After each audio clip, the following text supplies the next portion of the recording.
Hello, I am Dr. Owen On, and welcome to the next installment of the Boring Lecture Series. Today we will be discussing livestock and poultry movement networks, their structure, their properties, and, most importantly, their applications in the field of disease surveillance and control. This lecture is based on a systematic scoping review published in July of 2025 in the journal PLOS 1, authored by Sarah C. Sekera and colleagues at The Ohio State University. Before we begin, I want to note that this lecture has been designed to be comprehensive. It is also, by design, quite thorough. Some listeners may find it useful. Others may find it induces a state of restful relaxation. Both outcomes are acceptable and, frankly, both were anticipated during the production of this material. Let us now proceed to the substance of the lecture.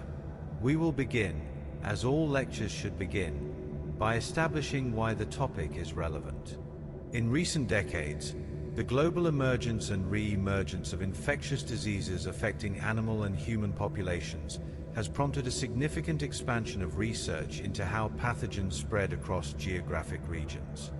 The mechanisms of spread are varied. They include direct contact between infected and susceptible animals, indirect transmission through contaminated environments, vectors, wildlife reservoirs, and, crucially, for our purposes today, the movement of live animals from one location to another. Animal movement is not a peripheral or incidental feature of disease dynamics. It is, in many cases, the primary driver of geographic dissemination of pathogens. When a group of pigs is transported from a herd in one region to a production facility in another, they carry with them whatever pathogens they may be harboring. When cattle are brought together at an auction market and subsequently dispersed to farms across a wide geographic area, any infectious agent present in the assembled group can travel wherever those cattle travel. When poultry are moved along trading chains that pass through live bird markets, the opportunities for pathogen amplification and spread multiply considerably. This is not a new observation. Epidemiologists and veterinary scientists have long recognized the importance of animal movements as a determinant of disease spread. What has changed significantly in recent years is the availability of data describing those movements and the development of analytical tools capable of extracting meaningful information from that data. One such tool, and the tool that sits at the center of today's lecture, is network analysis. Network analysis, as we will discuss at considerable length, provides a mathematical and graphical framework for representing the relationships and movements between entities in a system. When applied to animal movements, network analysis allows researchers to identify which premises or regions are most central in movement patterns, how connected or disconnected different parts of the production system are, and how pathogens might spread given the structure of observed movements. The paper we are reviewing today is a systematic scoping review, a structured synthesis of existing evidence that asks a deceptively simple question: how can livestock and poultry movement networks inform disease surveillance and control at the global scale? To answer this question, the authors conducted an exhaustive search of 6 major academic databases, screened over 2,000 publications, and ultimately analyzed 203 studies from 52 countries. The result is, I think it is fair to say, the most comprehensive overview of this field currently available in the published literature. We will proceed through this material in a systematic fashion. We will cover the methodological approach of the review, the key findings regarding the evolution and geographic distribution of the literature, the characteristics of the networks that have been studied, the major thematic motivations identified across studies, and the strengths and limitations that the field must contend with going forward. Let us look deeper into what epidemiology entails and what it means for the field of veterinary medicine. Epidemiology often begins with what appears to be a straightforward premise: the study of patterns of health in groups of people. Yet, as soon as one attempts to apply this definition to real situations, it becomes clear that the field is considerably more complex than the simplicity of that statement suggests. The text notes that epidemiology looks at the association between adverse effects seen in humans and a selected potential cause of interest, and this deceptively broad framing allows the discipline to encompass an enormous range of scenarios. One might be examining a pair of related individuals, such as the father with rheumatoid arthritis and the daughter with vertigo described in the document, where the similarity in the distribution of affected areas raises questions about genetic predisposition. Or one might be examining national mortality rates across decades to identify geographic patterns in cardiovascular disease or stomach cancer. The scale can shift dramatically, but the underlying logic remains the same: to observe, to compare, and to infer. Because epidemiology is fundamentally observational, it must contend with the inherent limitations of studying real-world exposures rather than controlled laboratory conditions. The epidemiologist, unlike the toxicologist, cannot dictate who is exposed, at what level, or for how long. As the text explains, epidemiologists have no control over who is exposed to an agent, the levels at which they are exposed, or the other agents to which they may be exposed. This lack of control extends to lifestyle factors such as diet, smoking, and socioeconomic status, all of which may influence health outcomes in ways that are difficult to disentangle from the exposures of interest. The epidemiologist must therefore work with whatever information is available, which often consists of historical records collected for administrative rather than scientific purposes.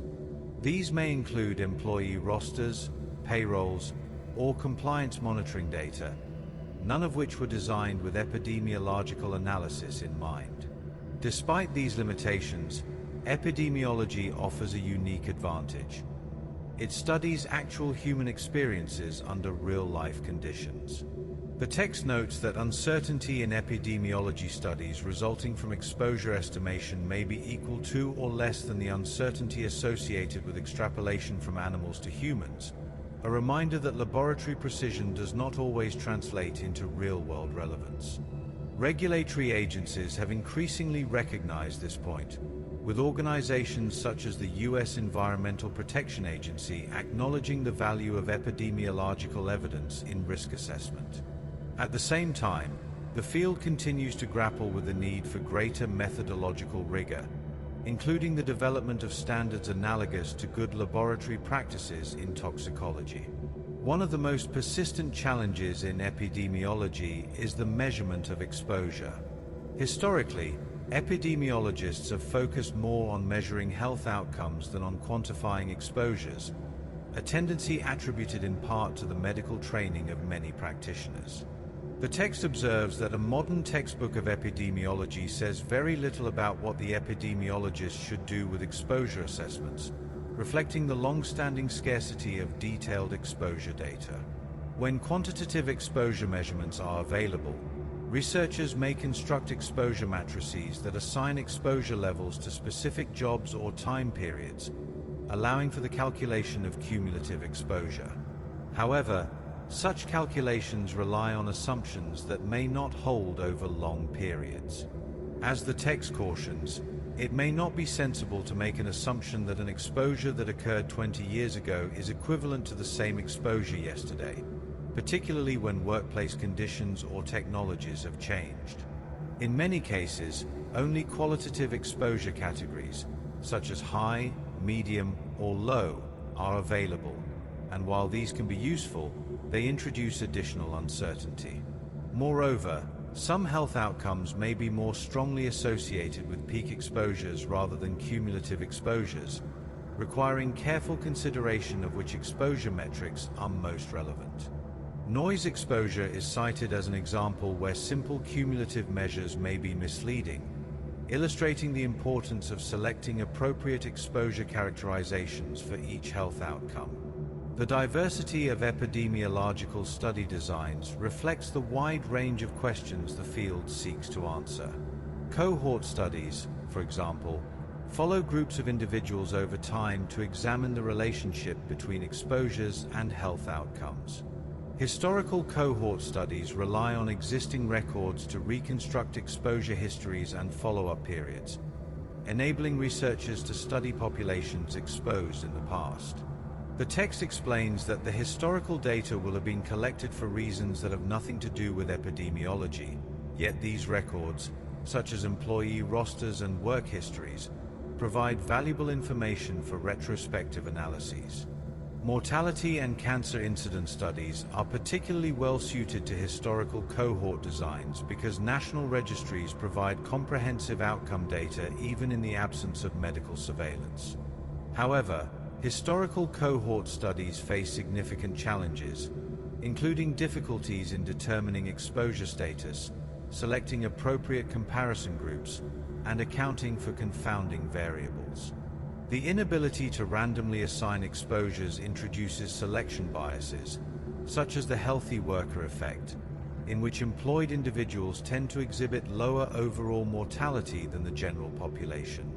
The text notes that this effect can lead to considerable arguments over the interpretation of study results, particularly when disease-specific mortality appears elevated despite lower all-cause mortality. Analytical methods in cohort studies typically involve calculating person years of observation and comparing observed mortality with expected mortality based on population rates. The standardized mortality ratio, SMR, defined in the text as 100 times observed deaths to expected deaths, provides a standardized measure for comparing mortality across populations. Prospective cohort studies differ from historical cohort studies in that they follow individuals forward in time, allowing for the collection of detailed exposure and health data. These studies are theoretically more reliable because researchers can define data collection protocols in advance, but they require long follow-up periods and may be affected by missing data, measurement errors, and participant withdrawals. Longitudinal studies of health parameters such as lung function or hearing loss must account for aging, temporal variability, and laboratory measurement errors, complicating the interpretation of results. The text notes that these challenges may make it difficult to interpret and judge the validity of analytical conclusions, yet prospective cohort studies remain the best means of measuring changes in health parameters over time. When cohort composition data are unavailable but death records exist, proportional mortality studies may be used as an alternative. These studies compare the proportion of deaths from specific causes in the study population with those in a reference population. The proportional mortality ratio, PMR, defined in the text as 100 times expected deaths observed deaths, provides a measure of whether a particular cause of death is overrepresented in the study population. While proportional mortality studies are less resource-intensive than cohort studies, they lack detailed exposure information and may be influenced by differences in overall mortality patterns. They are best suited for generating hypotheses rather than establishing causal relationships. Case control studies offer another approach, particularly useful for investigating rare diseases. These studies compare individuals with a disease, cases, to those without the disease, controls, to assess the association between past exposures and disease development. The text notes that case control studies provide information on a wide range of exposures that may play a role in the development of the disease, complementing the exposure-focused nature of cohort studies. The primary measure of association in case control studies is the odds ratio, OR, which estimates the relative risk under certain assumptions. The OR compares the odds of exposure among cases with the odds of exposure among controls, with values greater than 1 indicating an increased risk associated with the exposure. The text defines the OR as the ratio of cases with exposure controls with exposure to cases without exposure controls without exposure, providing a straightforward method for quantifying associations. Matching is commonly used in case control studies to control for confounding variables such as age, smoking history, or years of service. Controls may be matched individually to cases or selected as a group with similar characteristics. However, Matching introduces complexities in analysis and may limit the generalizability of findings. Nested case control studies, conducted within established cohorts, offer a more efficient approach by focusing exposure assessment efforts on a subset of participants. As the text explains, this approach is effective only when there are sufficient cases and adequate variation in exposure levels within the cohort. Descriptive studies rely on existing health records, such as mortality statistics and cancer registries, to examine patterns of disease distribution across geographic regions, occupational groups, or time periods. These studies are useful for identifying clusters of disease that may indicate environmental or occupational hazards. The text notes that descriptive studies can reveal clustering in occupational or geographical areas, providing initial evidence for further investigation. While descriptive studies cannot establish causality, they play an important role in surveillance and hypothesis generation. Cross-sectional studies assess exposure and disease status simultaneously, providing a snapshot of health conditions within a population. These studies compare disease rates between exposed and unexposed groups and are particularly useful for evaluating subclinical parameters such as blood biochemistry or hematological values. The text explains that cross-sectional studies measure the cause, exposure, and the effect, disease, at the same point in time, highlighting their temporal limitations. Although cross-sectional studies cannot establish temporal relationships between exposure and disease, they are relatively easy to conduct and interpret, making them common in occupational health settings where regular surveillance is not performed. Intervention studies evaluate the effectiveness of programs designed to prevent disease or improve health outcomes. These studies may resemble clinical trials, with individuals or communities randomly assigned to intervention or control groups. The text cites fluoridation of water as an example of an intervention study aimed at preventing disease. Intervention studies provide strong evidence for causality when properly designed, but they may be limited by ethical considerations, logistical challenges, and the difficulty of implementing interventions at the community level. Veterinary epidemiology extends epidemiological principles to animal populations, recognizing the close association between humans and animals. The text states that veterinary epidemiology looks at the association between adverse effects and a selected potential cause of interest, such as exposure to a chemical or disease agent, mirroring the objectives of human epidemiology. Veterinary epidemiology plays a critical role in understanding zoonotic diseases, emerging infections, and interspecies transmission pathways. The text provides examples such as the transmission of Salmonella typhimurium from cattle to humans and the investigation of SARS-related viruses in Himalayan palm civets. These examples illustrate the importance of veterinary epidemiology in identifying reservoirs of infection and informing public health interventions. The detection of SARS-associated viruses in small wild mammals in a live animal market demonstrates the value of epidemiological investigations in tracing disease origins and transmission routes. As the text notes, this detection helped identify at least one means of the interspecies transmission, emphasizing the interconnectedness of human and animal health. Let us shift to how it is used in practice. Veterinary epidemiology occupies a central position in the contemporary management of infectious animal diseases at national and international levels. Its relevance has expanded significantly over the past several decades as the scale, speed, and complexity of disease emergence have increased.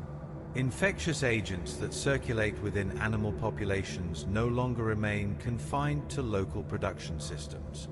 They intersect with international trade, food security, wildlife ecology, and human public health. As a result, the discipline has evolved from a primarily herd-level analytical tool into a structural component of global health governance.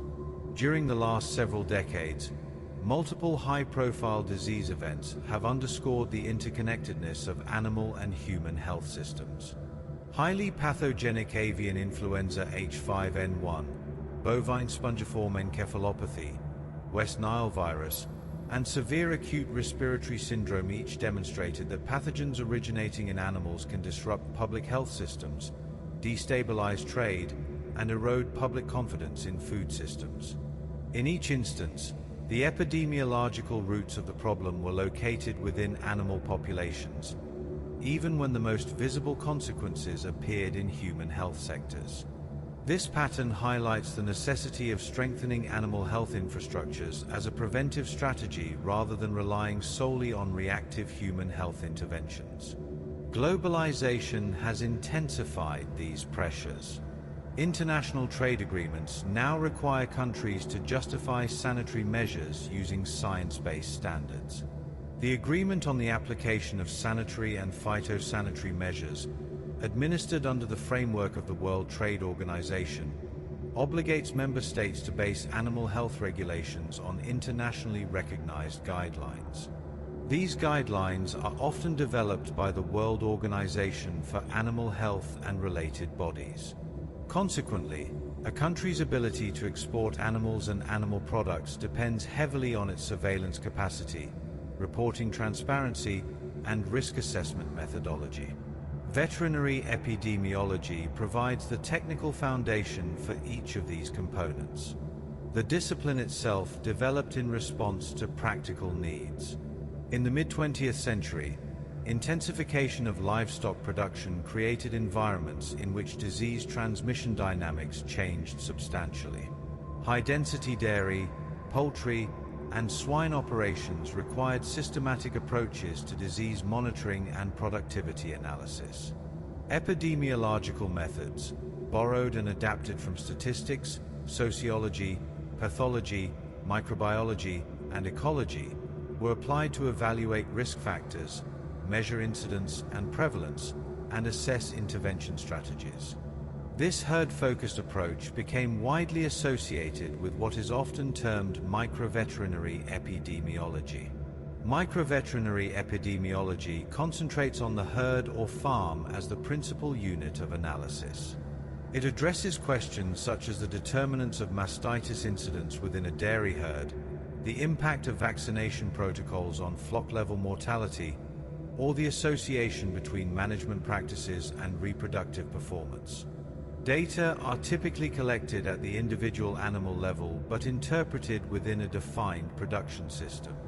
The objectives include improving animal health, optimizing productivity, and reducing economic loss.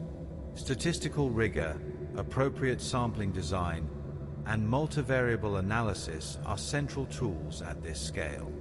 As international trade expanded and regulatory requirements became more stringent, the focus of epidemiological analysis broadened. National disease status declarations, zoning and compartmentalization strategies, and import risk assessments required a population-level perspective extending beyond individual herds. This broader framework is often described as macroveterinary epidemiology. At this scale, the unit of interest may be a region, province, or entire country. Surveillance systems must be designed to generate representative data across diverse production systems and ecological contexts. Macroveterinary epidemiology incorporates additional layers of complexity. Infrastructure variability, diagnostic laboratory capacity, political boundaries, and economic constraints influence data quality and interpretation. While many analytical tools originate from herd-level applications, they require modification when applied to heterogeneous national populations. Sampling strategies must account for regional clustering. Reporting systems must balance timeliness with verification. Risk assessments must integrate trade flows, wildlife interfaces, and cross-border movement patterns. The methodological distinctions between micro and macro scales are not merely quantitative differences. They represent fundamentally different operational environments. Parallel to the evolution of epidemiological scale is the structural relationship between national public health systems and national animal health systems. National public health programs focus primarily on human populations, emphasizing communicable disease control, food safety, environmental health, and community well-being. National animal health programs concentrate on the health status of animal populations, particularly those involved in food production, but also including companion animals and wildlife where relevant. Although zoonotic diseases create areas of overlap, coordination between these systems is frequently imperfect. In many instances, public health authorities detect adverse events through human case reports, and animal health investigations follow as secondary measures. Foodborne outbreaks illustrate this sequence. Human cases of Escherichia coli 0157, H7 or Salmonella often prompt retrospective investigations into animal reservoirs or contamination pathways. While such responses are necessary, they reflect a reactive posture. Conversely, long-term animal health initiatives have reduced zoonotic risk without attracting substantial public attention. Programs targeting bovine brucellosis, bovine tuberculosis, rabies, and poultry-associated salmonellosis have significantly diminished human exposure. These preventive successes demonstrate the value of sustained animal health investment, yet they are less visible than acute human outbreaks. Funding allocations often mirror this visibility imbalance, with public health sectors receiving greater resources than their animal health counterparts. The disparity becomes particularly evident during emerging disease crises. In the context of highly pathogenic avian influenza H5N1, global concern has frequently centered on the possibility of human pandemic spread. While this concern is justified, the epidemiological source remains poultry populations and wild bird reservoirs. Control measures implemented within animal populations, surveillance, movement restrictions, culling, vaccination, and biosecurity enhancement, directly influence the probability of human exposure. Allocating disproportionate resources to human preparedness without equivalent emphasis on animal control undermines the preventive potential of upstream intervention. An integrated approach requires structural alignment between public and animal health systems. Communication channels must facilitate data sharing, joint risk assessment, and coordinated response planning. Documentation of animal health program achievements should be systematically compiled and presented to policymakers. Emphasizing the preventive dimension of animal health, safe food supply, stable trade relationships, and reduced zoonotic transmission can strengthen institutional support.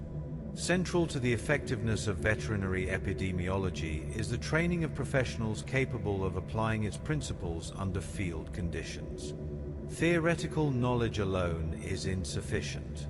Surveillance design, outbreak investigation, case definition development, and risk communication require practical experience.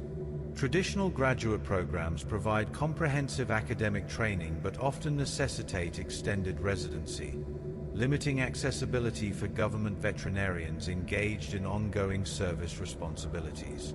Alternative training models can address this constraint. Short, intensive workshops focused on contemporary disease challenges allow participants to acquire targeted competencies without prolonged absence from their posts. These sessions may include instruction in epidemiological concepts, sampling methodology, statistical analysis, geographic information systems, and emergency response frameworks. When combined with distance learning modules and mentorship arrangements, such programs reinforce skill retention and facilitate application within participants' home institutions. Field-based components are particularly valuable. Conducting supervised outbreak investigations, developing surveillance protocols, and drafting contingency plans within real-world contexts bridge the gap between theory and practice. Participants not only acquire technical skills but also adapt them to local administrative and cultural environments. This process fosters institutional ownership and sustainability. Capacity-building initiatives implemented in regions affected by highly pathogenic avian influenza H5N1 illustrate the impact of structured training. Regional workshops have convened working-level epidemiologists from Asia, Africa, Eastern Europe, and the Middle East. Participants engaged in exercises addressing surveillance planning, emergency preparedness, and application of geographic information systems to disease mapping. Advanced sessions emphasized national surveillance architecture, comprehensive response planning, and incident command systems. The outcomes of such initiatives extend beyond individual professional development. In several countries, surveillance plans were revised to incorporate statistically defensible sampling frameworks. Case definitions for avian influenza were standardized, improving consistency in reporting and analysis. Epidemiological units within veterinary services were strengthened or reactivated, enhancing institutional capacity. Professional networks were established to facilitate information exchange and coordinated response. Concepts such as biosecurity were reframed from binary classifications to graduated continua of preventive effort. These changes represent structural modifications rather than isolated educational events. When epidemiological reasoning becomes embedded within routine administrative practice, national animal health programs gain resilience. Surveillance systems designed for one pathogen can be adapted to others. Data management infrastructure developed during an avian influenza initiative can support monitoring of foot and mouth disease, African swine fever, or emerging zoonoses. The multiplier effect of training investments thus justifies their prioritization. Veterinary epidemiology occupies a distinctive conceptual space. While it shares analytical tools with human epidemiology, its operational context differs. Animal populations are managed within economic production systems. Interventions may include depopulation, trade restrictions, or vaccination strategies that would be ethically or logistically inappropriate in human populations. Species diversity introduces varying host pathogen dynamics. Wildlife reservoirs complicate eradication efforts.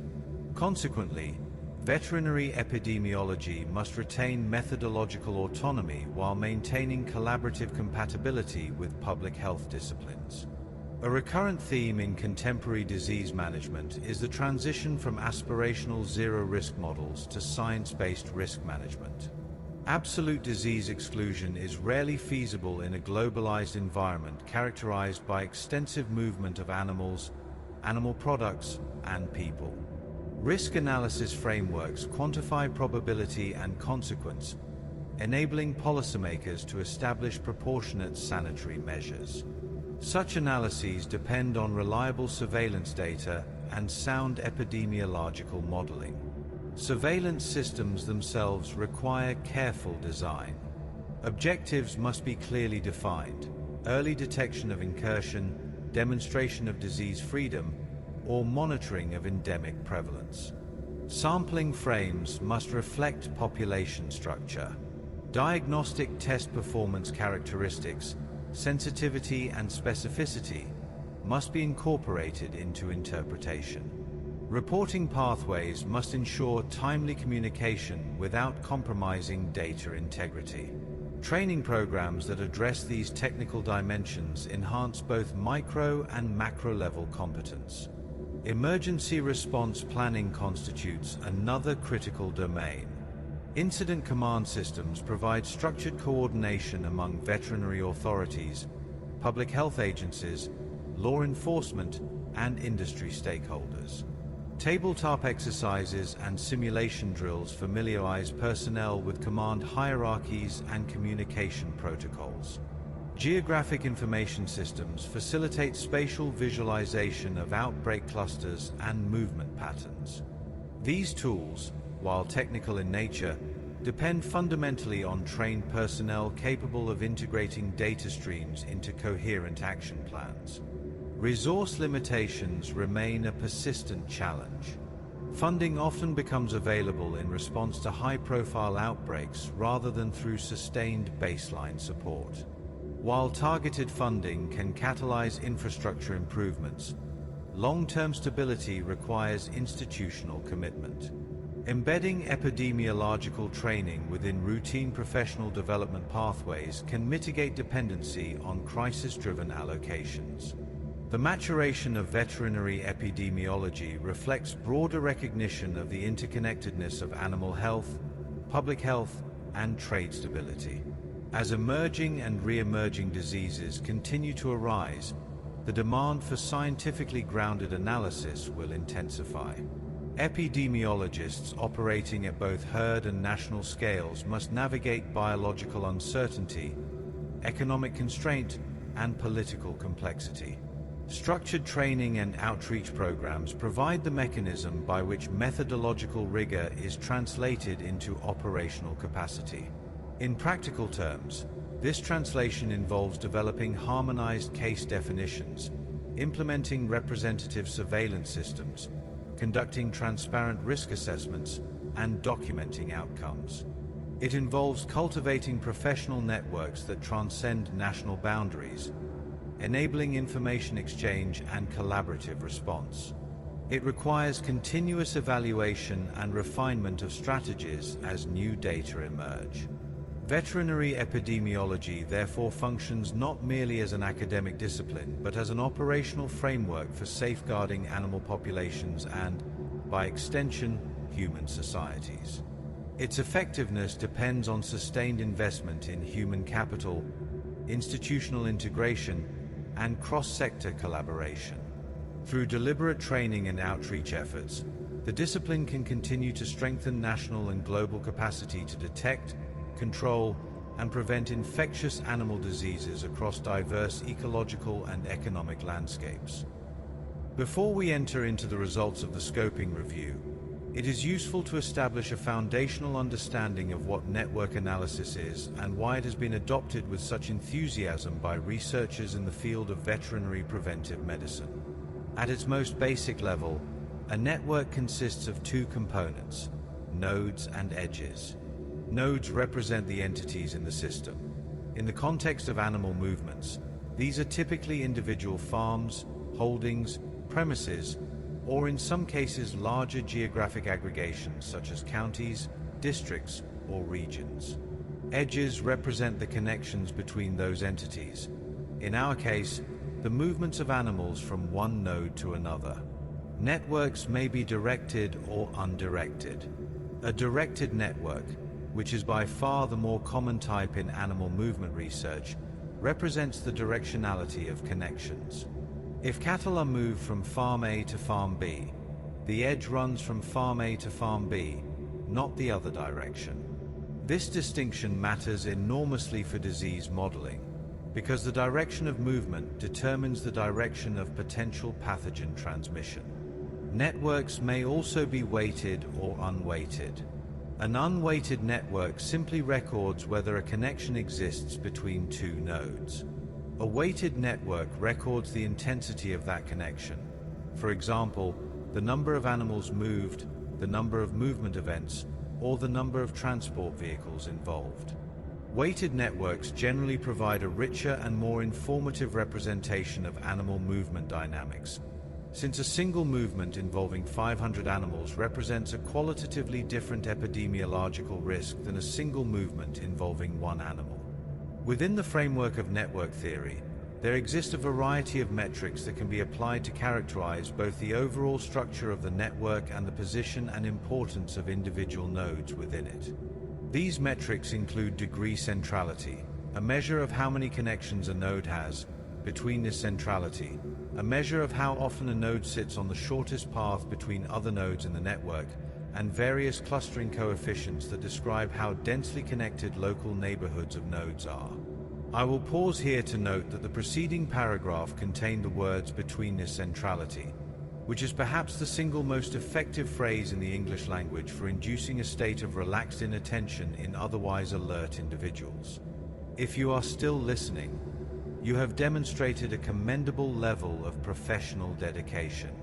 The application of network theory to animal movement data first gained significant traction in the aftermath of the 2001 foot and mouth disease outbreak in the United Kingdom. That outbreak was, by nearly any measure, a catastrophic event. It resulted in the culling of more than 6 million animals, caused enormous economic damage to British agriculture, and had profound social and cultural effects on rural communities. When researchers subsequently analyzed the movement data associated with the outbreak, they found that the structure of animal trading networks had played a central role in the rapid and geographically widespread dissemination of the virus. In particular, the work of Ortiz-Peloez and colleagues, published in 2006, demonstrated that network analysis could be used to retrospectively characterize the movement patterns that had facilitated the spread of foot and mouth disease during the initial phases of the epidemic. This paper is notable in part because it also represents one of the earliest applications of social network analysis to animal movement data in the veterinary literature, and the scoping review we are discussing today identifies the period following 2006 as the point at which a sustained and growing body of research in this area begins to emerge. It is worth briefly noting the broader context in which this methodological development occurred. The early 2000s saw major advances in the development of national animal traceability systems in several countries, most notably the cattle tracing system in Great Britain, which provided researchers with access to comprehensive, population-level data on cattle movements for the first time. The availability of such data created new opportunities for network-based analyses that had not previously been possible, and researchers quickly began to take advantage of those opportunities. Over the subsequent 2 decades, the field expanded substantially. Researchers applied network analysis methods to movement data for a wide range of species: cattle, swine, poultry, small ruminants, equines, and others, across a growing number of countries and regions. The methodological toolkit also expanded, with the development of increasingly sophisticated approaches for modeling disease spread on networks, identifying targeted intervention strategies, and even inferring network structures from incomplete data. Despite this growth, no comprehensive synthesis of the field existed prior to the study we are reviewing today.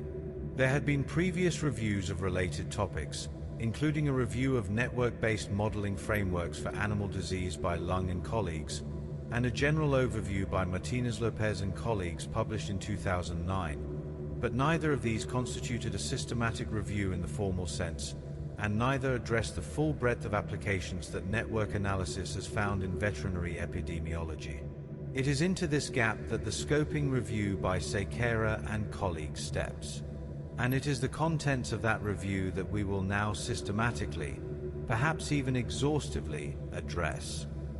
The scoping review was conducted following the preferred reporting items for systematic reviews and meta-analysis for scoping reviews, more commonly referred to by its acronym PRISMA-SCR. The use of this established guideline is notable and represents good methodological practice, as it ensures transparency and reproducibility in the review process. The review protocol was registered in advance on the Open Science Framework platform. Pre-registration of systematic review protocols is an increasingly common practice intended to reduce the potential for post-hoc modification of review objectives and inclusion criteria. The protocol is also available through the Systematic Reviews for Animals and Food, known by the acronym SYREAF, database. The search strategy was developed using the Population, Index Test, and Target Condition Framework, the PIT framework, which provides a structured approach for defining the key elements of a review question and translating those elements into systematic search terms. For this review, the population was defined as livestock and poultry across all geographic regions. The index test, the methodology under investigation, was network analysis applied to animal movement data. The target condition was the application of those network analyses in the context of communicable infectious disease surveillance and control. The search was conducted across 6 databases: Web of Science Core Collection, Medline, CAB Abstracts, Scopus, Agricola, and ProQuest Dissertations and Theses Citation Index. The inclusion of multiple databases, including grey literature sources such as ProQuest, reflects the author's intention to maximize the comprehensiveness of the search, to achieve, in methodological terms, high recall. The time period covered by the search was January 1975 through February 2024.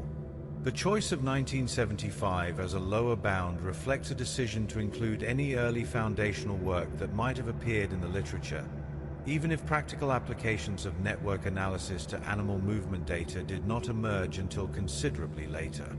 Eligibility criteria specified that included studies must explicitly address livestock or poultry populations, must apply network analysis to animal movement data, whether those movements involve transportation by vehicle, grazing, or other forms of relocation between facilities, and must have relevance to disease surveillance or control.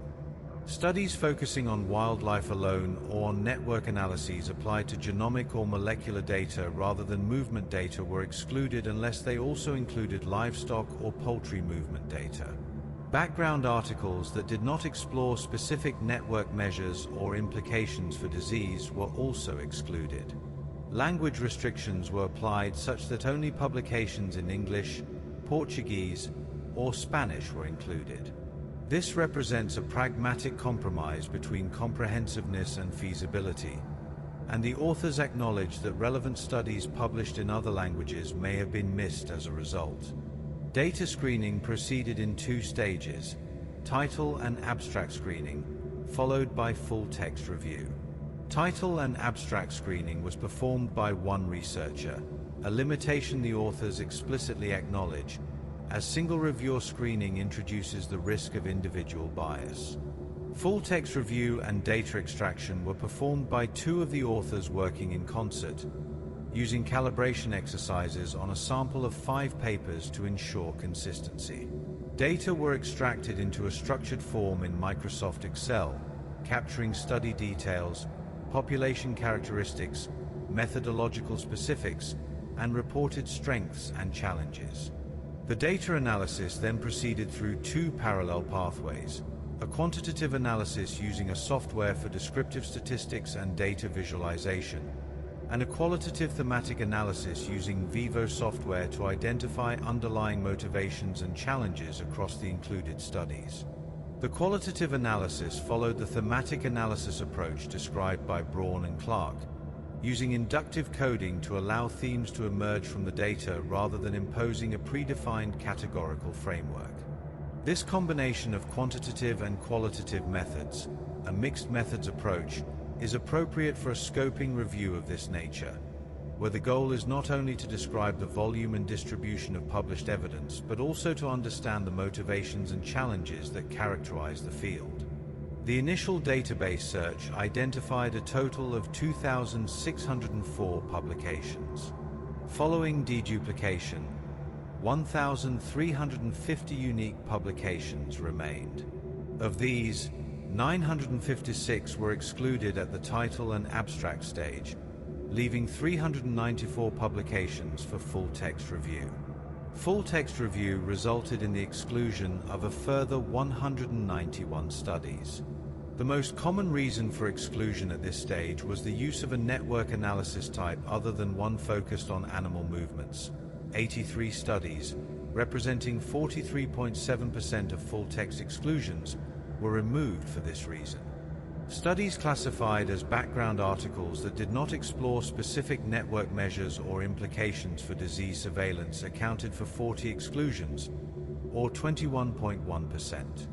Studies focused on the wrong population, primarily wildlife studies without a livestock or poultry component, accounted for 33 exclusions, or 17.4%. The remaining 37 exclusions fell into a variety of other categories. After completing this screening process, 203 studies were included for detailed analysis. It is useful to pause briefly on this number. 203 studies, drawn from 52 countries, represent the cumulative body of published research applying network analysis to livestock and poultry movement data in the context of disease surveillance and control. The authors note that all exclusions and the final data set are publicly available through GitHub for those who wish to conduct further analyses.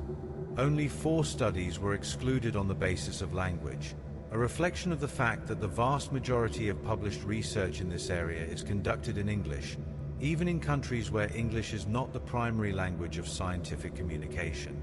Having described the screening process, we now turn to the first substantive research question.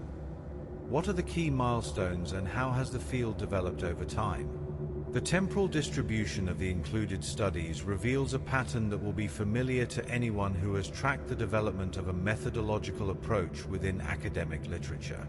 Publications in this area did not appear before 2006.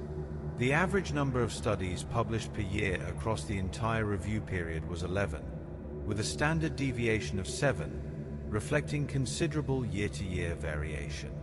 Since 2006, the overall trend has been one of steady increase, with notable peaks in productivity since 2011 and particularly in 2020. The timing of the initial emergence of this literature is significant. As noted in the introduction, the 2001 foot and mouth disease outbreak in the United Kingdom is widely credited with catalyzing interest in movement-based network approaches in veterinary epidemiology. The outbreak exposed, in dramatic fashion, the degree to which the structure of animal trading networks could amplify and geographically distribute an infectious pathogen within a very short time frame. The policy response, which included the development and expansion of national animal traceability systems, created the data infrastructure necessary to conduct the kinds of analyses that researchers were now motivated to attempt. The peak in publications around 2020 is likely attributable to several converging factors. The period from 2018 onward saw a significant expansion of African swine fever across Asia and parts of Europe, generating considerable interest in swine movement networks.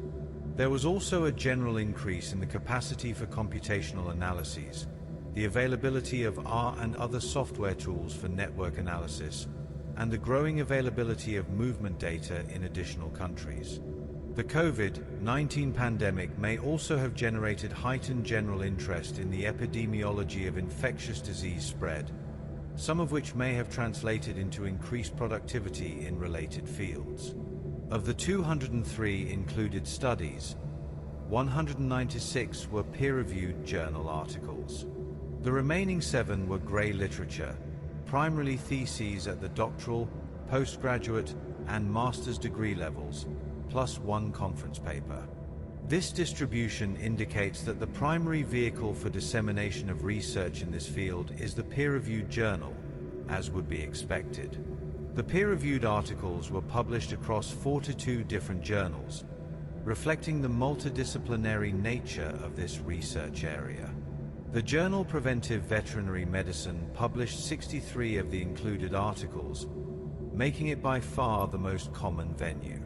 This is followed by Transboundary and Emerging Diseases with 25 articles, PLOS1 with 21 articles, and Frontiers in Veterinary Medicine with 15 articles. These 4 journals together account for approximately 60% of the included publications. Regarding software tools, the analysis revealed a distinct shift over time.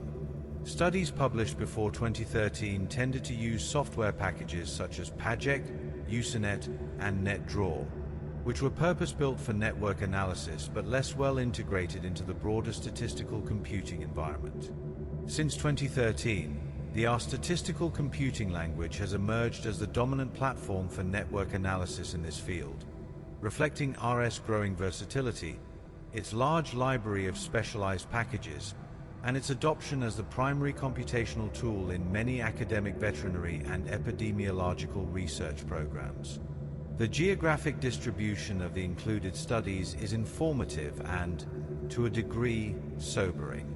Of the 203 included studies, 195, or 96.1%, focused on a single country.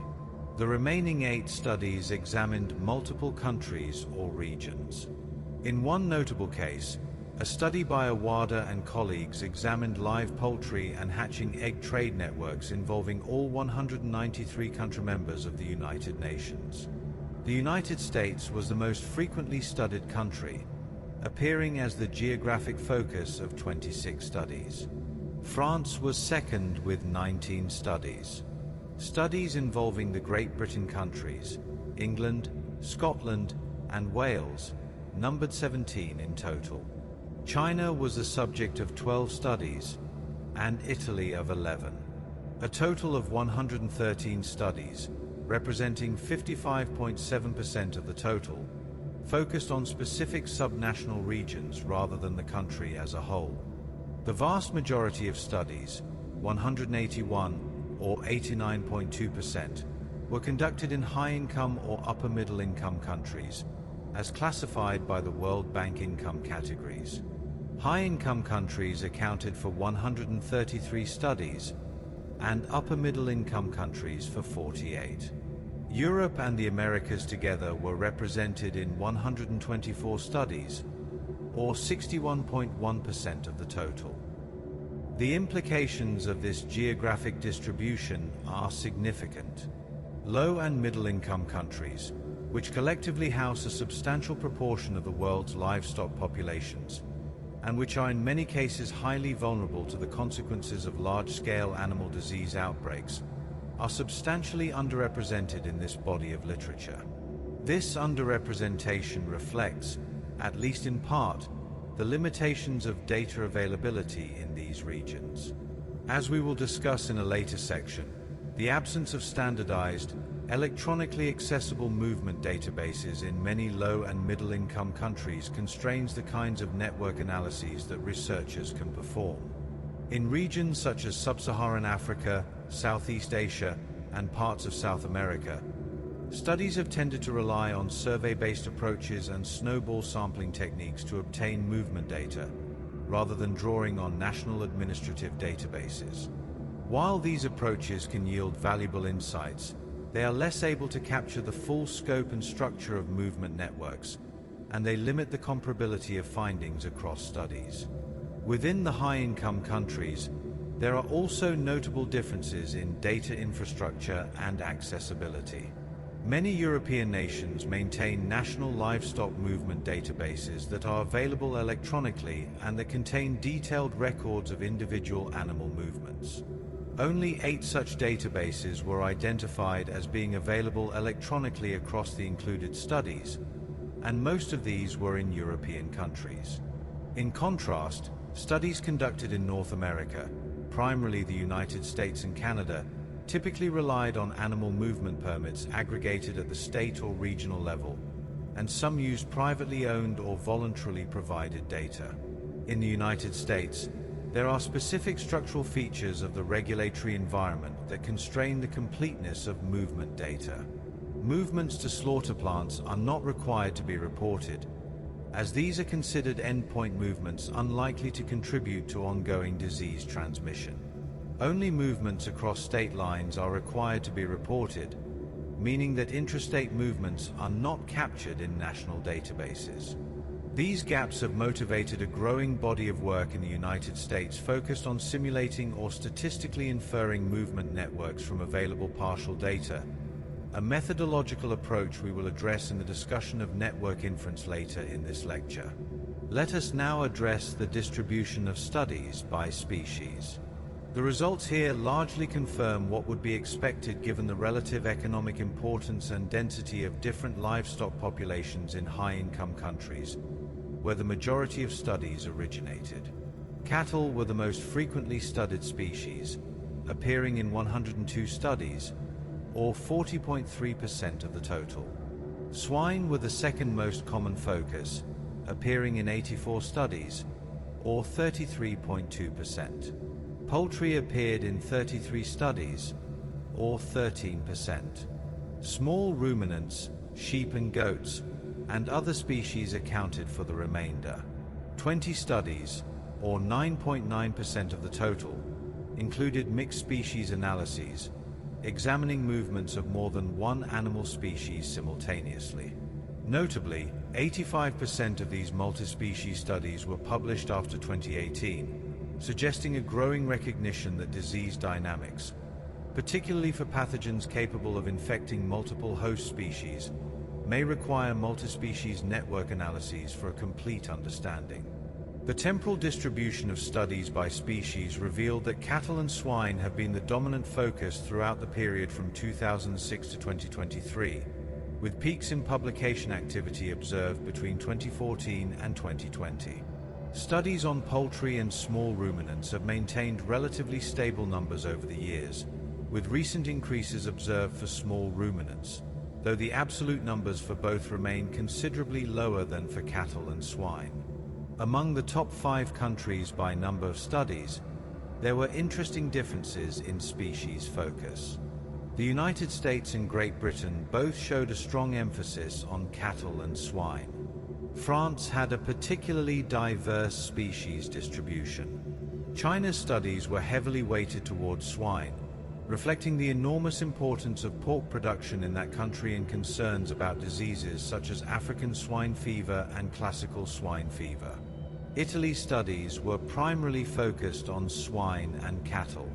Regarding disease conditions, the majority of included studies, 128 or 63.1%, incorporated disease outcomes into their analyses. Of these, approximately 51.6% used simulation scenarios to model disease spread, rather than analyzing real outbreak data. Within the simulation studies, 56.1% did not specify a named disease, instead using generic transmission parameters to model a hypothetical pathogen. Among studies that did examine named diseases, 28 different pathogens or disease conditions were represented.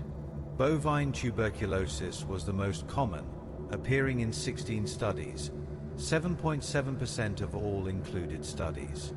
Foot and mouth disease appeared in 14 studies, or 6.7%. Avian influenza viruses were the focus of 13 studies, or 6.3%. African swine fever appeared in 10 studies, or 4.8%. Only 2 studies, representing 1% of the total, included multiple disease conditions simultaneously.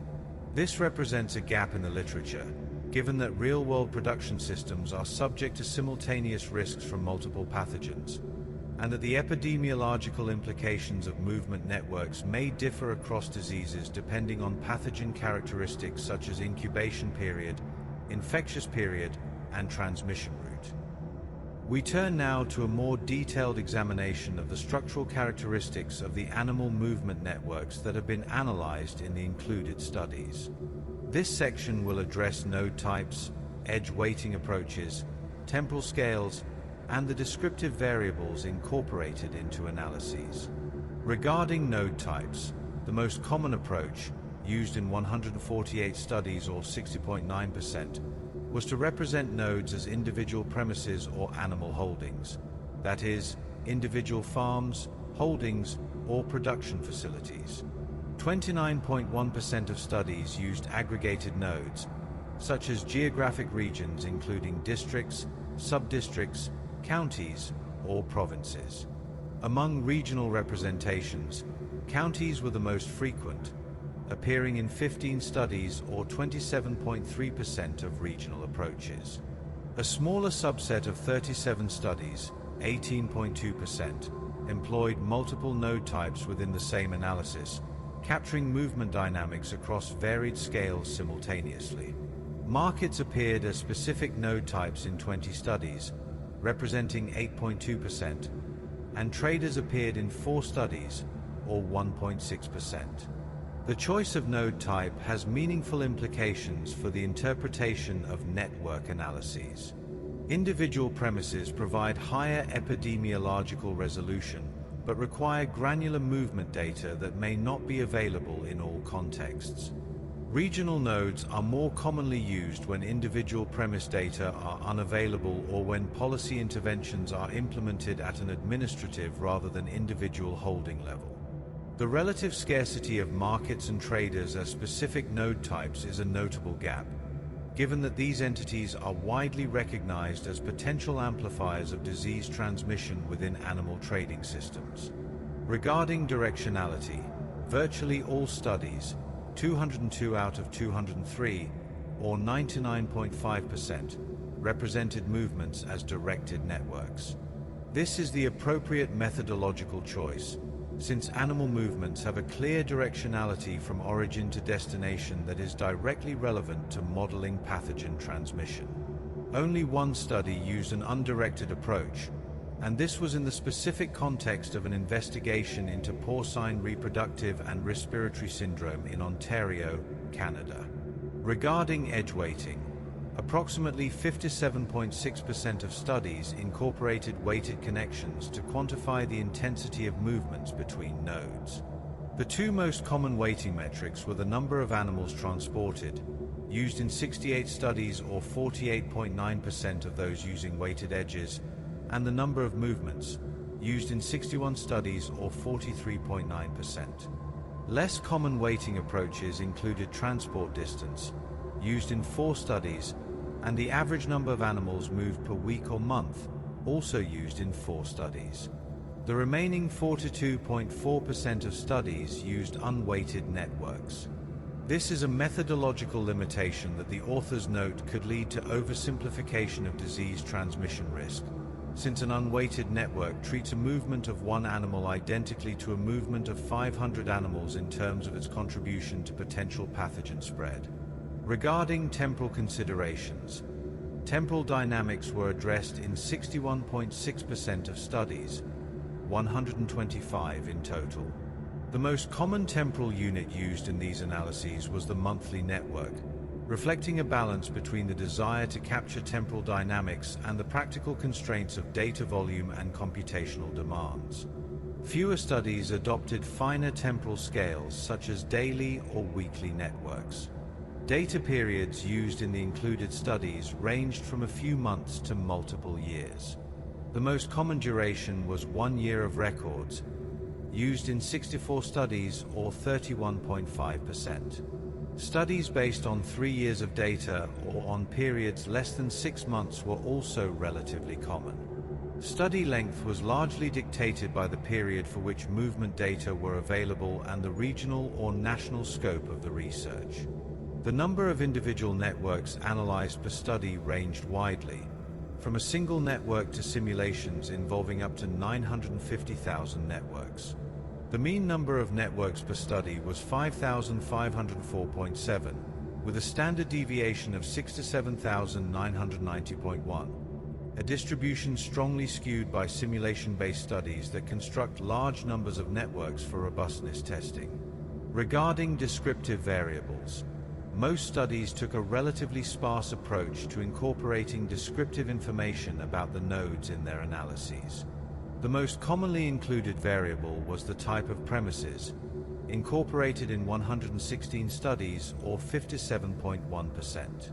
Age of animals was included in only 36 studies, or 17.7%.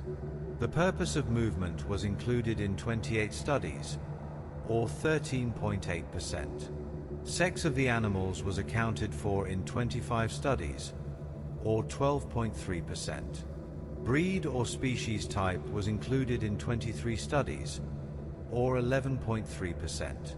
Transport details such as truck identification or transport companies appeared in only 15 studies, or 7.3%. Variables such as herd size, farm density, price, or animal weight were included in fewer than 10% of studies. The limited incorporation of descriptive variables reflects a combination of data availability constraints and the primary focus of most studies on the structural properties of the network itself rather than on the attributes of individual nodes. European studies, drawing on more comprehensive administrative data systems, tended to include a wider range of descriptive variables than studies from regions with less developed data infrastructure. We arrive now at the qualitative results of the scoping review, which represent, in my view, the most intellectually substantive and consequently the most technically intricate portion of today's lecture. The authors identified 5 principal themes through their thematic analysis of the motivations underlying the included studies. We will address each of these themes in turn. The first and most prevalent theme was network characteristics and structural analysis. This motivation was identified in 73.4% of the included studies, 144 studies, making it by a considerable margin the most common reason given for conducting network analysis of animal movement data. The primary goal of studies falling under this theme was to characterize the fundamental structure of animal movement networks, identifying critical nodes and understanding the network properties that influence disease dynamics. Researchers working within this theme often aim to classify premises based on network measures.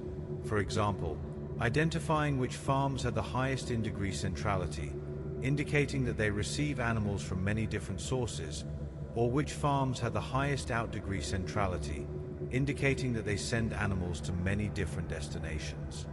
Studies in this category also frequently explored the effects of temporality on trading patterns, that is, how the structure of movement networks changes across seasons, years, or in response to external events such as disease outbreaks or regulatory interventions. This temporal dimension is particularly important because animal movement patterns are not static. The nature and intensity of movements can vary substantially across the production year, and a network analysis based on movement data from a single period may not accurately represent the network structure at other times. The rationale for structural analyses is straightforward and compelling. By characterizing the structure of the network, researchers and policymakers can identify which nodes are most critical for disease spread and how best to target surveillance and intervention resources. Nodes with high in-degree centrality are at elevated risk of receiving pathogens from multiple potential sources. Nodes with high betweenness centrality, those that sit on many of the shortest paths through the network, may play a disproportionate role in connecting otherwise disparate parts of the network and facilitating disease spread at a regional or national scale. The concept of the superspreader node is important in this context. In epidemiology, a superspreader is an entity, whether an individual, a premises, or a node in a network, that is responsible for a disproportionately large number of secondary transmissions. In the context of livestock movement networks, superspreader premises are those from which animals are widely distributed across the network, such that any infection present at those premises has the potential to reach a very large number of other holdings through subsequent movements. Similarly, the concept of the network hotspot refers to geographic areas or clusters of premises that are highly connected within the movement network and thus represent zones of elevated transmission risk. Identifying hotspots allows surveillance resources to be concentrated in areas where the probability of detecting infection and the potential consequences of failing to detect it are greatest. Studies examining the structure of animal movement networks have also revealed important information about the community or cluster structure of these networks. That is, the extent to which movements tend to occur within geographically or economically defined groups rather than across all possible combinations of premises. Understanding community structure can be valuable for defining control zones in outbreak response and for designing surveillance programs that are sensitive to the geographic and economic organization of the production system.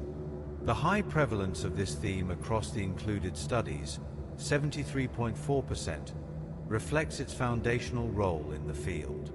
Structural analysis is, in a sense, the necessary precondition for all the other applications of network analysis that we will discuss. Before one can model disease spread, design targeted interventions, or analyze outbreak patterns, one must first understand the basic structure of the network through which those processes operate.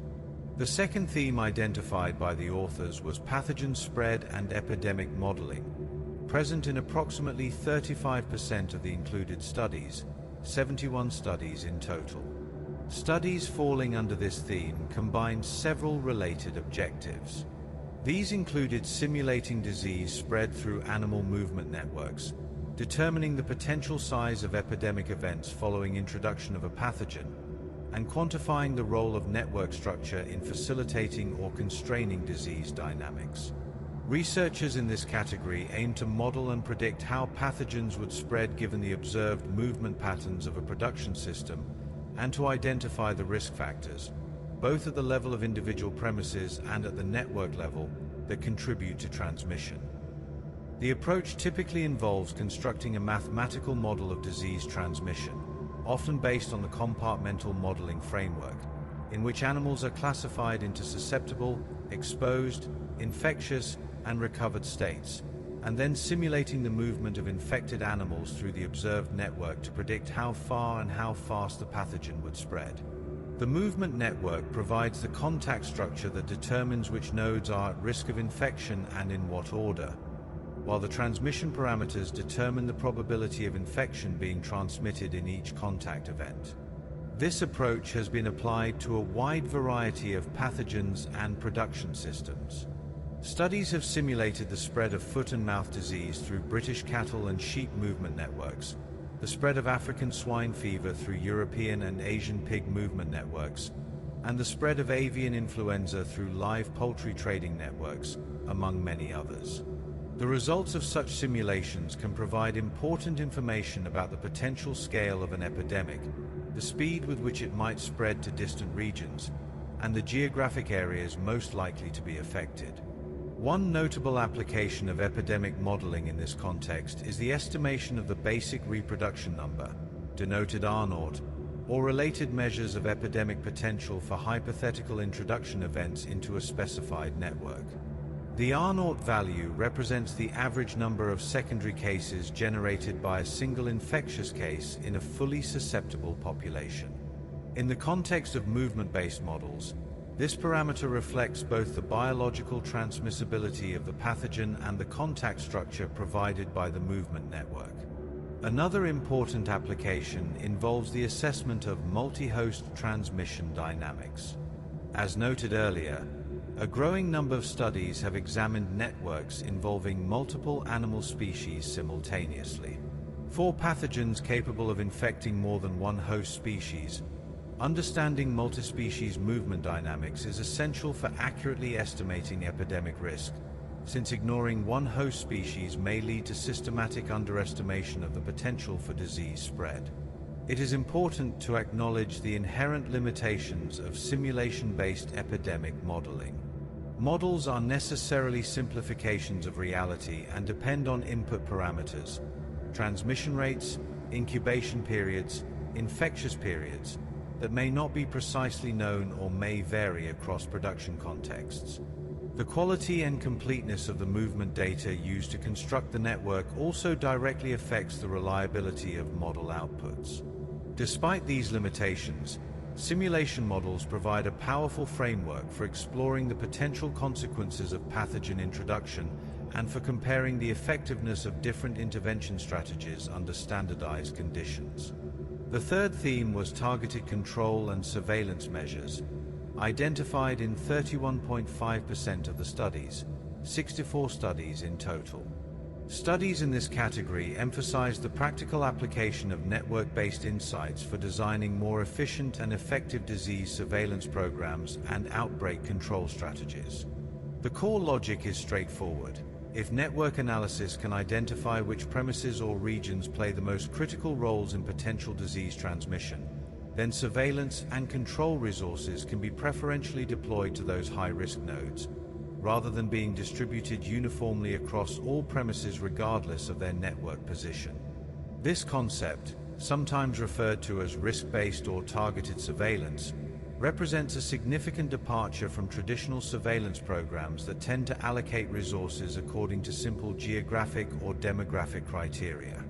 Network-informed surveillance is premised on the idea that premises occupying critical positions in the movement network represent, in a meaningful sense, a more efficient target for surveillance effort than premises that are peripherally connected or isolated. A significant subset of studies in this category examined the efficacy of various intervention strategies by simulating their effects on epidemic outcomes within the network framework. These strategies included movement restrictions, targeted vaccination, enhanced surveillance at specific node types, regionalization schemes that partition the network into geographic zones, and various combinations thereof. By comparing the epidemic outcomes under different control scenarios, researchers have been able to identify which intervention strategies provide the greatest reduction in disease spread at the lowest cost. Markets: live bird markets in the context of avian influenza and livestock markets in the context of cattle and swine diseases have received particular attention in this theme. Multiple studies have demonstrated that markets, by virtue of their function as nodes through which large numbers of animals from diverse origins pass, occupy positions of high centrality in animal movement networks. Interventions targeting these markets, such as enhanced biosecurity requirements, regular testing and cleaning protocols, or temporary closures during outbreak periods, may therefore offer disproportionate benefits relative to the cost of implementation. The authors note that the practical implementation of network-informed interventions in real-world outbreak scenarios has been relatively rare in the published literature. Most examples are simulation-based. The gap between theoretical demonstration and operational implementation reflects both the logistical challenges of outbreak response, where time pressure and resource constraints may limit the feasibility of complex targeting algorithms, and the broader institutional challenges of coordinating policy responses based on predictive analytical tools across multiple jurisdictions and stakeholder groups. Nonetheless, the potential benefits of network-informed targeting are substantial, and the growing availability of movement data and analytical tools suggests that the translation of these approaches from theoretical to operational contexts will remain an important goal for the field. The fourth theme was retrospective analysis of outbreaks, identified in approximately 14.8% of the included studies, 30 studies in total. Studies in this category focused on understanding how disease spread through animal movement networks during historical outbreak events, and on identifying the network features associated with disease occurrence or spread. This approach is complementary to prospective modeling. Rather than simulating what might happen, retrospective analyses examine what actually did happen and use that empirical information to test hypotheses about the relationship between network structure and disease dynamics.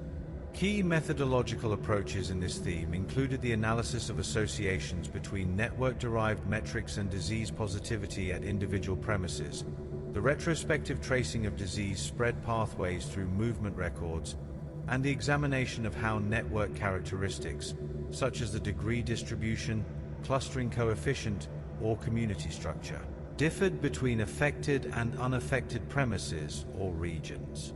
One of the most influential examples in this category remains the work of Ortiz-Peloez and colleagues on the 2001 foot and mouth disease epidemic in the United Kingdom, referenced earlier in this lecture. That study demonstrated that premises with high betweenness centrality in the movement network were associated with a higher probability of being infected during the epidemic, providing empirical support for the hypothesis that network position is a meaningful predictor of disease risk. Other retrospective analyses have examined outbreak dynamics for diseases including highly pathogenic avian influenza in Vietnam, France, and South Africa, African swine fever in Italy and other European countries, porcine reproductive and respiratory syndrome in the United States, and bovine tuberculosis in the United Kingdom and other countries. Each of these analyses has contributed to a cumulative body of evidence linking specific features of animal movement networks to observed patterns of disease occurrence and spread. It should be noted that retrospective analyses face their own methodological challenges. Movement data recorded during outbreak periods may be incomplete or distorted by the effects of the outbreak itself. Movement restrictions imposed in response to confirmed cases, for example, may significantly alter movement patterns compared to the pre-outbreak baseline. Additionally, The identification of causal relationships between network structure and disease outcomes is challenging in the absence of randomized study designs, and the findings of retrospective studies must be interpreted with appropriate caution. Despite these limitations, retrospective analyses serve an important validation function for the field. By comparing the predictions of network-based models to observed outbreak patterns, researchers can assess the degree to which network analysis accurately captures the underlying dynamics of disease spread and can identify areas where model assumptions may need to be revised. The fifth and final theme identified in the scoping review was network inference, present in approximately 14.8% of the included studies, 30 studies, though the authors note this is a relatively recent and emerging area of research rather than an established mainstream approach. The methodological challenge that motivates work in this theme is fundamental. In many contexts, complete and comprehensive animal movement data do not exist. Gaps may arise from regulatory exemptions, such as the exclusion of intrastate movements in the United States, from failures of compliance with reporting requirements, from the limitations of survey-based data collection approaches, or simply from the absence of any systematic data collection infrastructure. Network inference approaches seek to overcome these limitations by using statistical and computational methods to reconstruct or approximate the full network structure from partial data. The underlying assumption is that, even when the complete set of movements is unknown, the available data contains sufficient information to estimate the parameters of a statistical model that can then be used to generate plausible representations of the missing movements. Among the methods used in this context, exponential random graph models, commonly referred to as ERGMs, have been particularly prominent. ERGMs are statistical models for network data that allow researchers to specify which network features, such as degree distribution, reciprocity, or transitivity, they expect to be important determinants of the network structure, and then to estimate the probability distribution over all possible networks that is consistent with those specified features and the observed partial data. Other approaches used in this theme include Bayesian network models that incorporate prior information about movement probabilities to estimate the likelihood of unobserved movements, and gravity models, borrowed from spatial interaction modeling in economics and geography, that predict the intensity of movements between nodes as a function of their characteristics and the distance between them. A related set of studies has examined the question of how accurately epidemic predictions can be made using partial network data. That is, whether network-based disease models retain adequate predictive performance when constructed from an incomplete picture of the movement system. The findings of these studies are mixed but generally encouraging.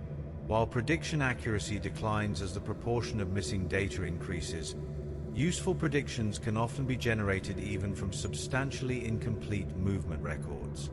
The importance of network inference as a research area cannot be overstated, particularly in the context of low and middle-income countries where the conditions for complete data collection are not currently met.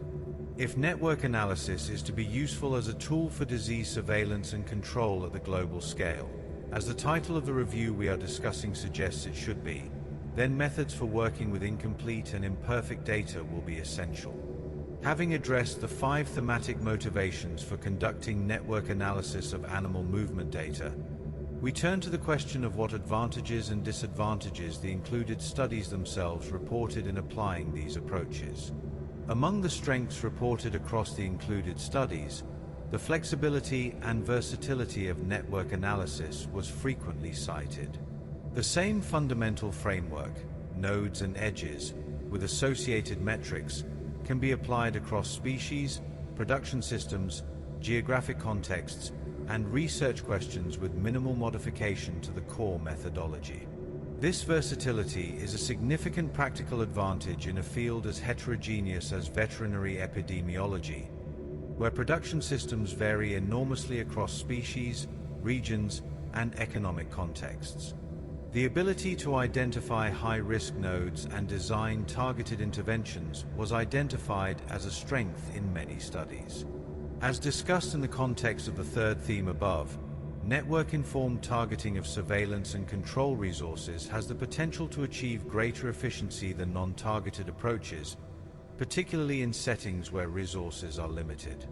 The capacity of network analysis to integrate multiple types of data was also noted as an advantage. Movement data can be combined with geographic information, production system characteristics, and disease outcome data to create multifaceted analytical frameworks that capture the complexity of real-world disease dynamics more fully than purely movement-based analyses. Visualization was another reported strength. Network analysis produces graphical representations of movement systems that can be readily interpreted by non-specialists, including policymakers and industry stakeholders who may not have detailed knowledge of the underlying mathematical methods. This communicative clarity is valuable in contexts where research findings need to be translated into operational decisions. Static network analysis, the analysis of movement data aggregated over a fixed time period, was noted by some studies as a strength in the sense that it simplifies the analytical challenge and makes results more interpretable. A static network provides a single, summary representation of movement patterns that is easier to compute with and communicate than a fully dynamic network model. The same features of network analysis that were identified as strengths in some studies were in other cases identified as limitations. This is, the authors note, a recurring pattern in the literature.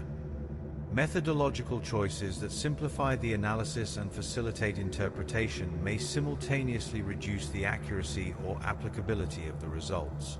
Static networks, for instance, were noted as a limitation in many studies because they aggregate movements over time in a way that obscures the temporal dynamics of the network.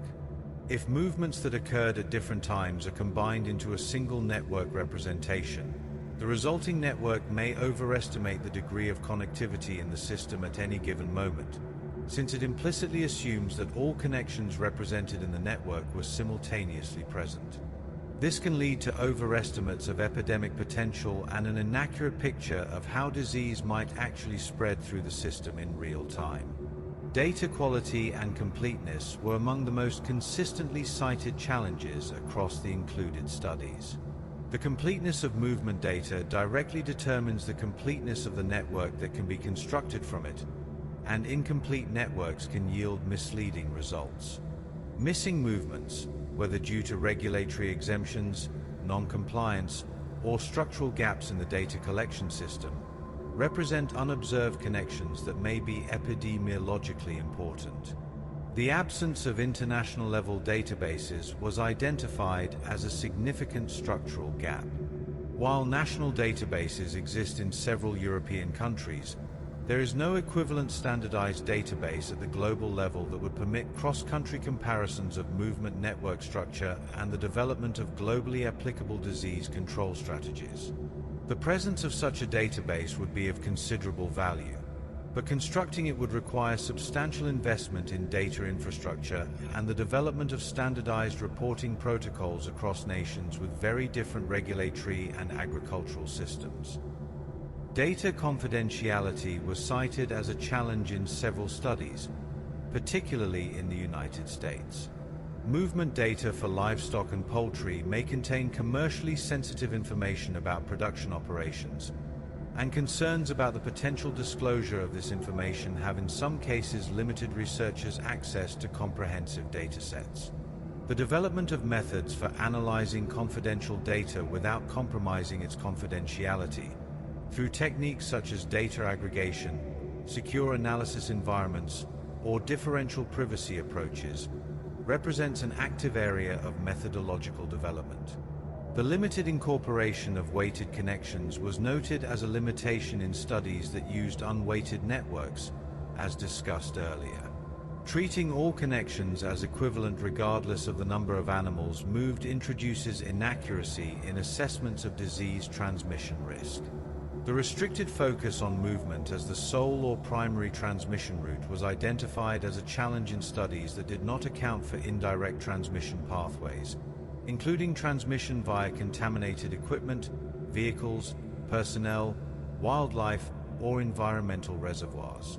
Movement-based network models may provide an incomplete picture of disease spread in systems where indirect transmission is epidemiologically significant.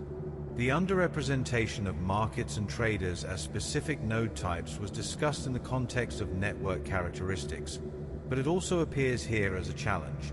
The structural role of these entities in facilitating disease spread is recognized, but their systematic inclusion in network analyses is limited by data availability and the practical challenges of collecting detailed movement information at market interfaces. Finally, the limited translation of network-based insights into real-world operational practice was noted as a broader challenge for the field. The gap between demonstrating, through simulation or retrospective analysis, that network-informed interventions would be effective, and actually implementing those interventions in the context of a real outbreak response remains substantial. Having now reviewed the principal findings of the scoping review in detail, we may consider their broader implications for the field of veterinary preventive medicine and for disease surveillance and control policy at the global scale. The overarching conclusion that emerges from this synthesis is that network analysis is a genuinely powerful and versatile tool for understanding disease dynamics in livestock and poultry populations. The 5 themes identified by the authors represent a coherent and mutually reinforcing set of applications that collectively address the full cycle of disease surveillance and control, from understanding the structure of potential transmission pathways to modeling epidemic dynamics, to designing targeted interventions, to analyzing outbreak patterns retrospectively, to developing methods for working with imperfect data. At the same time, the review makes clear that the full potential of network analysis in this field has not yet been realized, and that significant challenges must be overcome before that potential can be achieved. The geographic concentration of the literature in high-income countries is a concern that deserves particular emphasis. Low- and middle-income countries are home to enormous livestock populations, billions of animals, including the majority of the world's small ruminants and a large proportion of its poultry, and these populations are subject to disease risks that are as serious or more serious than those facing livestock in high-income countries. The limited body of network-based research in these regions reflects a fundamental inequity in the global distribution of research capacity and data infrastructure. Addressing this inequity will require investment in the development of traceability systems and movement databases in low- and middle-income countries, capacity building for researchers in those countries, and the development of analytical methods suited to the types of data that are available in resource-constrained settings. The growing body of work on network inference, discussed earlier in this lecture, is directly relevant to this challenge. The dominance of cattle and swine in the species distribution of the included studies, while reflecting the economic importance of these species, also leaves a gap with respect to poultry and small ruminants. Given the role of live bird markets in the transmission of avian influenza, a pathogen of major public health concern due to its pandemic potential, and the importance of small ruminant movements in the epidemiology of diseases such as foot and mouth disease and pest des petits ruminants in many low and middle income countries, expanding the network-based analysis of these species represents an important priority. The authors make specific recommendations for future research that are worth enumerating. They recommend that future studies clearly define nodes in alignment with the relevant epidemiological units, selecting between premises-level and regional-level nodes based on data availability and the specific research question. They recommend that network metrics be selected based on the specific analytical objective, rather than applying all available metrics indiscriminately. They recommend the incorporation of weighted connections wherever data permit, given the additional information that weighting provides about transmission risk intensity. The authors also recommend expanded data collection efforts incorporating real-time, multi-species, and multi-pathway data to capture the full complexity of animal movement networks. They suggest that integrating network analysis with geographic information systems and economic data could enhance both the predictive power of network models and the practicality of the interventions they inform. The call for strengthened collaboration between public authorities, private industry and academic researchers is perhaps the most operationally challenging of the review's recommendations. Data that are controlled by private stakeholders, including movement records held by livestock traders, transporters, and integrated production companies, represent a potentially valuable resource for network analysis that is currently largely inaccessible to researchers. Developing frameworks for data sharing that protect legitimate commercial interests while enabling research that serves broader public health goals is a complex institutional challenge that will require negotiation and trust building over time. Before we proceed to the concluding remarks, it is appropriate to briefly address the One Health dimension of this research area. One Health is a conceptual framework that recognizes the interconnectedness of human, animal, and environmental health, and advocates for integrated approaches to disease prevention and control that operate across these domains simultaneously. The relevance of One Health to the topic of livestock and poultry movement networks is direct and multifaceted. Several of the pathogens that have been examined in the network analysis literature are zoonotic, capable of infecting both animals and humans. Highly pathogenic avian influenza, for example, poses a serious potential threat to human health if it acquires enhanced human-to-human transmissibility, and the global distribution of HPAI is intimately connected to the structure of live poultry trading networks and, in some contexts, wild bird movements. Similarly, the spread of livestock-associated methicillin-resistant Staphylococcus aureus, a multi-drug-resistant pathogen of significant public health concern, through pig movement networks has been documented in European studies included in this review. The COVID-19 pandemic, while caused by a pathogen that originated in wildlife rather than domestic livestock, underscored the importance of understanding the pathways through which zoonotic pathogens can emerge and spread at the global scale. The disruptions to global food supply chains caused by the pandemic, including disruptions to livestock and poultry production and movement systems, also demonstrated the economic and food security dimensions of animal disease events in ways that have not always been adequately appreciated in policy discussions. Network analysis of livestock and poultry movements sits at an interesting intersection of these concerns. By characterizing the structural properties of animal movement systems and identifying the nodes and pathways most critical for disease spread, these analyses can inform interventions that protect not only animal health and the economic interests of producers, but also the broader public health landscape. It is worth noting, however, that the scoping review identifies a gap in the consideration of multiple transmission pathways in the majority of included studies. Most studies focus exclusively on direct movement as the mechanism of transmission, without accounting for indirect routes such as contaminated vehicles, personnel, equipment, or environmental reservoirs. From a One Health perspective, incorporating these additional pathways, including potential transmission interfaces between domestic livestock and wildlife, would significantly enhance the completeness and applicability of network-based disease models. We have now arrived at the end of today's lecture. If you have followed the preceding 17 sections in their entirety, you have demonstrated an exceptional and, let me be candid, somewhat unexpected level of dedication to the subject of livestock and poultry movement networks. You are to be commended. Let us now summarize the principal conclusions of the scoping review by Sekera and colleagues. First, network analysis has established itself as a genuinely useful framework for studying disease dynamics in livestock and poultry populations. The steady growth in publications since 2006, and particularly the expansion since 2011, reflects a field that has moved from early methodological demonstrations to a substantive and diverse body of applied research.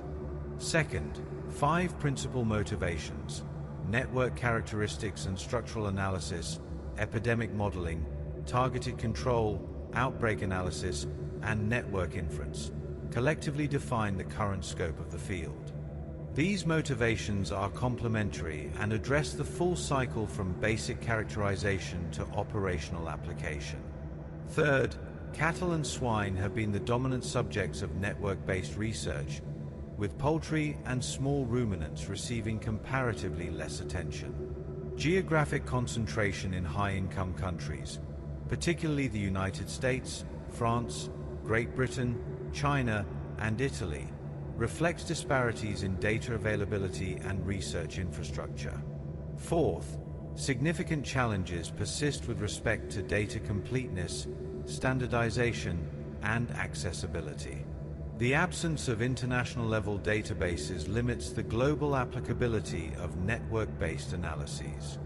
Limited incorporation of temporal dynamics, weighted connections, and multiple transmission pathways constrains the accuracy and realism of network models. Fifth, despite the demonstrated theoretical utility of network-informed surveillance and control strategies, the translation of these insights into real-world operational practice remains limited. Bridging the gap between theoretical demonstration and operational implementation is a priority for the field going forward.